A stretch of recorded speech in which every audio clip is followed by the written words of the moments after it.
नमस्कार, मैं हूं राजीव रंजन नाग और आप देख रहे हैं न्यूज ट्रैक 24x7.com।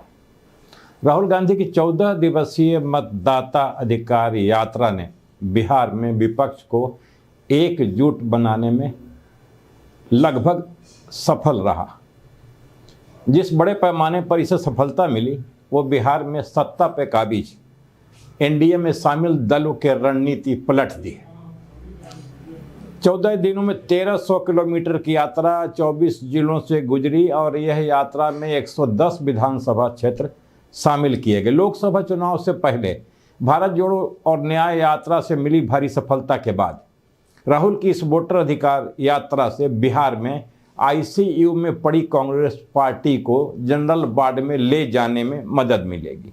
देश की 140 साल पुरानी पार्टी बीते 30 दशकों से क्षेत्रीय दलों के आईने में अपना भविष्य देखने को मजबूर है। राहुल की बदली हुई कांग्रेस अब अपनी जमीन सींचने के पक्ष में है। राहुल घर घर के चेहरे बन गए हैं। अब अगर आप ये कहेंगे कि लोग राहुल गांधी को नहीं जानते तो वे बुरा मान जाते हैं। भीड़ को वोटों में बदलना चुनौतीपूर्ण तो होगा। कांग्रेस भले ही अभी के लिए राजद के तेजस्वी यादव को मुख्यमंत्री पद का चेहरा मान ले, लेकिन बाद में चुनावों में कांग्रेस खुद की मुख्य भूमिका में लाने की कोशिश करेगी। आइटम बम के बाद राहुल ने हाइड्रोजन बम की घोषणा की है। उन्होंने कहा कि अगला खुलासे के बाद प्रधानमंत्री नरेंद्र मोदी चेहरा दिखाने लायक नहीं बचेंगे। राष्ट्रीय जनता दल ने को भी समझ में आ गया है। सासाराम में यात्रा के पहले दिन तेजस्वी ने भगवान कृष्ण का जिक्र करते हुए एक तस्वीर पोस्ट की जिसमें वह खुद को एक जीप चलाते हुए दिखा रहे हैं और राहुल गांधी और अन्य लोग पीछे खड़े हैं। उन्होंने खुद को गठबंधन का नेता और स्वाभाविक मुख्यमंत्री पद का चेहरा बताते हुए कहा, यात्रा अगर युद्ध भूमि की हो तो याद रखना सारथी हमेशा कोई अहिर होगा। राहुल गांधी को समझ आ गया है कि अगर उन्होंने तेजस्वी को महागठबंधन के मुख्यमंत्री पद का उम्मीदवार बनाने की गलती की तो कांग्रेस के कार्यकर्ता घर बैठ जाएगा। हालांकि रैली का आयोजन गठबंधन दलों ने मिलकर किया है। जमीनी स्तर पर माहौल कुछ और ही था। नारे, जयकारे और उत्साह राहुल गांधी पर केंद्रित थे। सड़कों पर उमड़ती भीड़ राहुल गांधी जिंदाबाद और राहुल तुम आगे बढ़ो के नारों की गूंज सुनी जा सकती थी। राहुल जहां भी गए कोई धार्मिक मेला की तरह लोग उसमें शामिल होते चले आए। लोगों के चेहरे पर जोश था। बिहार में कांग्रेस को जननायक की छवि गढ़ दी गई है। पोस्टरों में भी यही सब दिखे गए थे। खुली जीप पर बैठे राहुल भीड़ का मन मोहते हुए दिखे। राहुल गांधी भावनाओं और ध्यान का केंद्र बने रहे। भीड़ ने उनके आगमन का जश्न मनाया, उनके भाषण को तालियों से बाधित किया और न्याय, रोजगार और लोकतांत्रिक मूल्यों की रक्षा के उनके आह्वान से जुड़े। बिहार में युवाओं के बीच उनकी स्वीकार्यता बढ़ी है। जिन जिलों शहरों से यात्रा गुजरी वहां की दीवारें पोस्टर्स, बैनर्स और झंडे से पटे थे। इस आयोजन को और मजबूत बनाने के लिए गठबंधन दलों के नेता इस यात्रा में शामिल हुए। इस बात पर जोर दिया गया कि मतदाता अधिकार और विपक्षी एकता इस लामबंदी का प्रमुख लक्ष्य होना चाहिए। राहुल खुद को एक राष्ट्रीय विकल्प के रूप में प्रभावी ढंग से स्थापित करने की कोशिश कर रहे हैं। जनता से सीधे जुड़ने से पप्पू वाली उनकी छवि बदल गई है। उनका नाम मोदी के विकल्प के तौर पर लिया जाने लगा। वोट अधिकार यात्रा में प्रियंका और अखिलेश यादव के शामिल हो जाने के बाद भीड़ इतनी ज़्यादा बढ़ गई कि पुलिस और सुरक्षा व्यवस्था हाँप गई। राहुल, प्रियंका और अखिलेश यादव की सुरक्षा में दिल्ली और लखनऊ से पहुंची सुरक्षा दस्ते को भारी मशक्कत करनी पड़ी। सुरक्षा का प्रवाह किए बगैर दोनों भाई बहन मोटरसाइकिल पर सवार होकर लोगों के बीच जाते हुए देखे गए।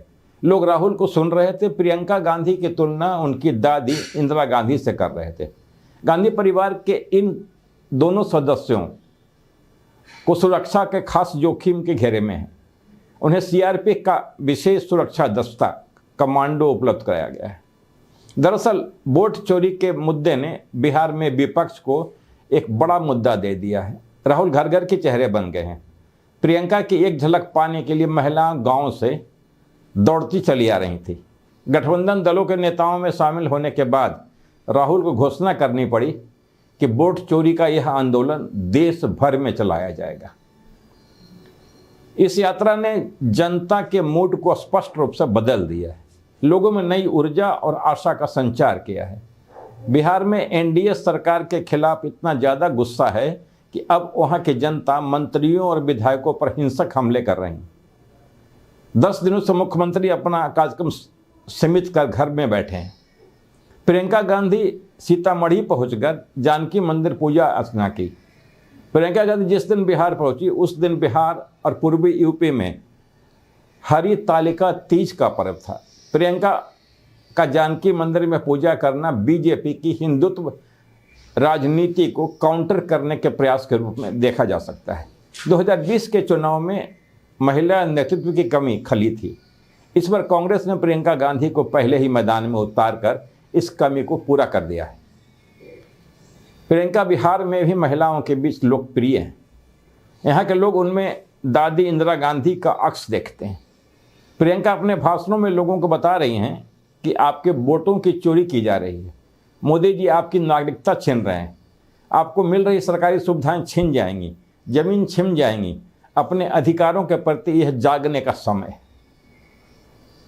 लेकिन 9 करोड़ की आबादी वाला यह राज्य जातियों की बेड़ी से जकड़ा हुआ है, लेकिन नई पीढ़ी अब इससे उबरना चाहता है।